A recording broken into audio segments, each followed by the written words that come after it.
അല്ലേ, ചെറിയൊരു ഗർഭമന കണ്ടതാ. ഇനിയിപ്പോ എന്ത് ചെയ്യും? ഇനി എന്താക്കാനാ? ഈ വേദന ഞാൻ അങ്ങോട്ട് സഹിക്കും.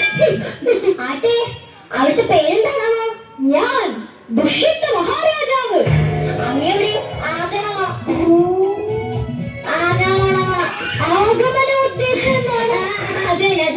അതെന്താ ചോദിച്ചേ? ഈ കൊടുങ്കാട്ടിൽ ഇത്രത്തോളം വൃക്ഷങ്ങളുണ്ടായിട്ടും ഒരു തെങ്ങില്ലാതെ പോയല്ലോ, അതെന്താ? അങ്ങനെയാണെങ്കിൽ ഈ നാക്കിന്റെ കുരുക്കം കഴിയില്ലേ? താങ്കൾ എന്തിനാ അങ്ങോട്ട് വന്നത്? ഞാൻ ഇവിടെ വേട്ടയ്ക്ക് വന്നതാണ്. ആ ബെസ്റ്റ്. വേട്ടയ്ക്ക് വന്നെങ്കിലേ നാട്ടിൽ പോയാ പോയിരുന്നോ? ഇപ്പൊ കാട്ടിലെ മൃഗങ്ങളെ നാട്ടിലില്ലേ? എന്നെക്കാളും അറിയോ? എന്താണ് കുമാരി നിന്റെ പേര്? കുമാരിയോ? കുമാരിയേ,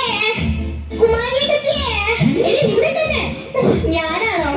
ഞാൻ കുമാരിയല്ല, ഞാൻ കണ്ണൻകുളത്ത്. കണ്ണൻകുളത്തും കണ്ണമാഷിയുടെ മൂത്ത പുത്രി ശകുന്തള. ഇതാണ് ഇങ്ങനെ നിൽക്കുന്നത്. ഇതാണ് എന്റെ ഐഡന്റിറ്റി. ഇങ്ങനെ നിന്നില്ലെങ്കിലേ ഞാൻ ശകുന്തളയാണെന്ന് എനിക്ക് തന്നെ മറന്നുപോകും. ഈ കാട്ടിൽ ആരുമില്ലേ? ഞാൻ അവിടെ നിൽക്കുന്ന കണ്ടൂടെ? അവിടെ അല്ലാതെ ഈ കാട്ടിൽ വേറെ ആരുമില്ലേ? ഷെടാ, എന്റെ മുമ്പിലല്ലേ താങ്കൾ നിൽക്കുന്നത്? നമ്മൾ രണ്ടുപേരല്ലേ? ഈ കാട്ടിൽ വേറെ ആരുമില്ലേ? ആരുമില്ല. അപ്പോൾ ഈ കാട്ടിൽ ഒറ്റയ്ക്കിരുന്ന് ഭവതിക്ക് ബോറടിക്കില്ലേ? ഇല്ല, ഞാൻ ഇവിടുത്തെ മാനുകളോടും മയിലുകളോടും ഒക്കെ സംസാരിക്കും. രണ്ടുപേരും എന്നോട് സംസാരിച്ചപ്പോ തന്നെ എനിക്ക് ബോറടിച്ചു. മാലിന്യം ഒരവസ്ഥ. താങ്കൾ കണ്ടിട്ട് വേട്ടയ്ക്ക് വന്നാണെന്ന് പറയില്ലല്ലോ? ഒന്നും പറയണ്ട, എല്ലാം പറയണം. ഞാൻ രാത്രി വാള് വെച്ച് ഉറങ്ങിപ്പോയി. അപ്പൊ നല്ല കീറല്ലേ? അതല്ല, വാള് വെച്ച് ഉറങ്ങിപ്പോയി. പിറ്റേ ദിവസം എടുക്കാനും മറന്നു. അപ്പൊ മറവി അസുഖമുണ്ടല്ലേ?